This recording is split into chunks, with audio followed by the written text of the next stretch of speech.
नमस्कार मंडळी. आज आपण लसणाची चटणी करणार आहोत. तर मुलं काय सगळेच आवडीने खातील अशा पद्धतीची चटणी आहे. करायलाही खूप सोपी आहे. आपण पोळीसोबत, भाकरीसोबत किंवा ब्रेडसोबत म्हणजे कशासोबतही पराठे जर केलेले असतील ना, त्या पराठ्यासोबतसुद्धा खूप छान लागेल ही लसणाची चटणी. अशा पद्धतीची चटणी आहे आणि खूप असं काही नाही, तिखट नाही आहे चटणी. जास्त तिखट केलेली नाही आपण. पण चवीला जर म्हणाल ना, तर तोंडाला पाणी सुटेल. म्हणजे केल्यानंतर मी म्हणते राहावं वाटणार नाही, अशा प्रकारची चटणी आहे. तर नक्कीच ट्राय करून बघा. तुम्हाला कधी वाटलं टिफिनमध्ये जर तुम्हाला द्यायचं असेल पोळी नुसती आणि भाजी झाली नाही, तर ही चटणी जर तुम्ही करून ठेवली, तर तुम्ही मुलांना देऊ शकता. अशा पद्धतीची आपण चटणी केलेली आहे.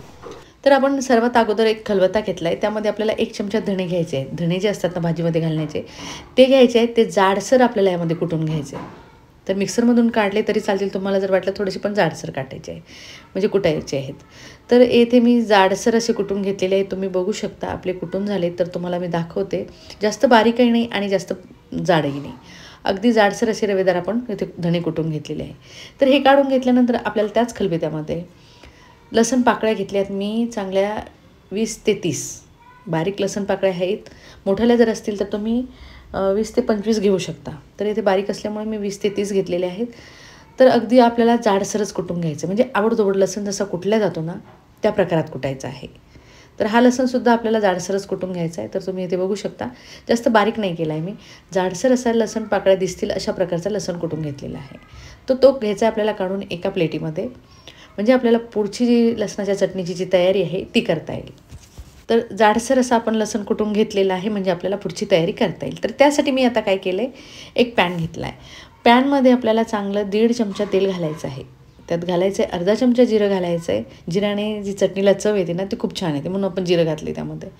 मोहरीसुद्धा घालायची. मोहरीचीसुद्धा चव छान त्या चटणीला लागते. जिरा आणि मोहरी थोडीशी तडतडली तर आपण त्यामध्ये घालणार आहोत जाडसर कुटलेले धणे. जे 1 चमचा घेतलेले आहेत ते घालायचे आहेत. ते सुद्धा आपल्याला कमी गॅसवरती तळून घ्यायचे आहेत. आणि हो, आपल्याला जास्त भाजून नाही घ्यायचं, म्हणजे खरपूस भाजून घेतल्यासारखं नाही. थोडंसं आपलं माइल्ड झालं, म्हणजे थोडंसं भाजून झालं की लगेचच आपण त्यामध्ये काय करणार आहोत, जे आपण लसण पाकळ्या घेतलेल्या आहेत ना, त्या अगोदर काय करायचं आपल्याला, थोडंसं तळून झालं की त्या लसण पाकळ्या ज्या कुटून घेतल्या त्या घालायच्या आहेत. त्या तेलामध्ये घातल्या ना, की त्यासुद्धा आपल्याला एकदम मिडियम गॅसवरती, जास्त फुल गॅसवरती आपल्याला फ्राय नाही करायचं आहे. मिडियम गॅसवरती आपण त्याला फ्राय करणार आहोत.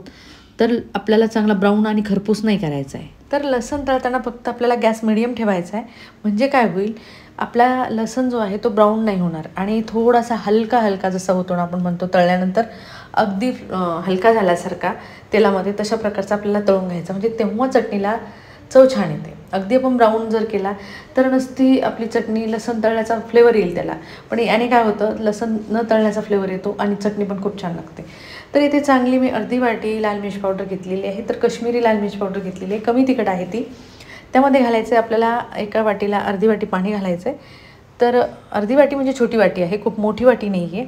तर तुम्ही आकाराने, ज्या लसणाच्या आकाराने तुम्ही चटणी घालू शकता. थोडीशी जास्त झाली किंवा कमी झाली तरीही चालेल, काही अडचण नाही. तर मी इथे अर्धा ग्लास म्हणजे अर्धी वाटी पाणी घातलं आहे त्यामध्ये आणि आपल्याला चटणीची पेस्ट करून घ्यायची आहे. म्हणजे त्याने काय होईल, चटणीला टेक्स्चर जे आहे ते अगदी स्मूथ येईल. तर इथे लसण आपला चांगला हलका झाला आहे, ब्राऊन नाही झालेला, हलका झालेला आहे. तर या स्टेजवरती आपण आता व्यवस्थित गॅस एकदम कमी केलेला आहे आणि आपल्याला पुढची तयारी करायची. म्हणजे काय करायचं आहे, आपण जी लाल मिर्च पावडर करून घेतलेली आहे ना, ती घालायची आहे. म्हणजे व्यवस्थित आपला लसण जोपर्यंत हलका हलका होत नाही तोपर्यंत आपल्याला हे तळून घ्यायचं आहे. म्हणजे काय होईल, आपण जे जिरे आणि धणे पावडर घातलेली ती त्याची चव अगदी छान येते. तर आता त्या अगोदर घालायची आपल्याला हळद घालायची आहे, त्यामध्ये अर्धा चमचा. तर ते हळदसुद्धा आपल्याला चांगली फ्राय करून घ्यायची आणि लगेचच आपल्याला त्यामध्ये घालायची आहे लाल मिर्च पावडर, आपण जी पाण्यामध्ये मिक्स करून ठेवलेली आहे. तर पाण्यामध्ये यासाठी मिक्स केल्यावर मी तुम्हाला सांगितलं अगदी स्मूथ आणि अगदी स्मूथ तर येतेच, पण त्याला टेक्स्चर पण खूप छान येतं, चटणीला दिसायला पण छान दिसते. तर इथे पूर्ण चटणी आपल्याला भांड्यात टाकून घ्यायची आहे. गॅस इथे पण मिडियमच ठेवायचा आहे. हाय फ्लेमवर आपल्याला, म्हणजे खूप मोठा गॅस करायचा नाही आहे. चवीनुसार मी त्यामध्ये घातलं आहे मीठ. आता मीठ घातल्यानंतर व्यवस्थित मिक्स करून घ्यायचं आहे आणि जितकी छान तेल सुटेपर्यंत आपल्याला परतवून घ्यायचे आहे. तर आपण त्यामध्ये अर्धी वाटी, छोट्या वाटीने जर म्हटलं तर 1 वाटी, तर मोठ्या वाटीने जर म्हटलं अर्धी वाटी लाल मिर्च पावडर आणि त्यात आपण पाऊण वाटी पाणी घातलेलं होतं, तितकं पाणी घालायचं आहे आपल्याला. म्हणजे अर्ध्या वाटीला अर्धी वाटी जर लाल मिर्च पावडर असेल तर अर्ध्या वाटीला पाऊण वाटी आपल्याला पाणी घालायचं त्यामध्ये, म्हणजे ग्रेव्हीसारखं करायचं थोडंसं. आणि नंतर आपलं तेल सुटल्यानंतर काय करायचं आहे, चांगलं मी 2 चमचे, कमी आंबट दही आहे तर 2 चमचे घातलेलं आहे. जास्त आंबट असेल तुमचं दही तर 1 चमचा घातलं तरीही चालेल. आणि तुम्हाला जर वाटलं आंबटपणा थोडासा जास्त हवा आहे चटणीमध्ये तर तुम्ही दही तुमच्या आवडीनुसार घालू शकता. तर इथे दही घातल्यानंतर गॅस मिडियम करायचा आणि आपल्याला फुटू नाही द्यायचं दही, तर व्यवस्थित आपल्याला मिक्स करायचं. आणि चटणीचं जे टेक्स्चर आहे ना ते तुम्ही बघू शकता, अगदी मस्त झालेलं आहे. तुम्ही मी सांगितलं ना, पराठ्यासोबत, पुरीसोबत, भाकरीसोबत, पोळीसोबत, भातासोबत, कशासोबतही ही चटणी खाऊ शकता. टिफिनमध्ये द्यायलासुद्धा तुम्हाला जर वाटलं तर भाजी झालेली नाही आहे आणि ही चटणीच झालेली आहे, भाजीला काहीच नाही आहे आणि ही चटणी आपल्याला द्यायची, तर खरंच पोटभरीचं पोळीसोबत आपलं जेवण होईल अशा पद्धतीची केलेली आहे आपण. मस्त सोबतीला कांदा घ्यायचा, लोणचं घ्यायचं आणि खायची. नक्कीच ट्राय करून बघा. आणि तुमच्या घरच्या साहित्यात केलेली आहे, पण असं काही नाही की खूप काही बाहेरून साहित्य आणायची गरज आहे आणि घरात नाही असं होत नाही. हे सगळं साहित्य आपल्या घरामध्ये रेग्युलर असतंच, त्यामुळे ही चटणी करायलासुद्धा तुम्हाला सोपी जाईल. म्हणजे तुम्ही ट्राय केल्यानंतर तुम्हाला ही चटणीची चव कळेल. तर दिसायलाही, मी दिसते म्हणून नाही म्हणत आहे, दिसायलाही खरंच खूप छान झालेली आहे आणि चवीला तर विचारूच नका, खूप भन्नाट झालेली आहे. आजच ट्राय करा आणि ट्राय केल्यानंतर मला नक्कीच कमेंटमध्ये कळवा.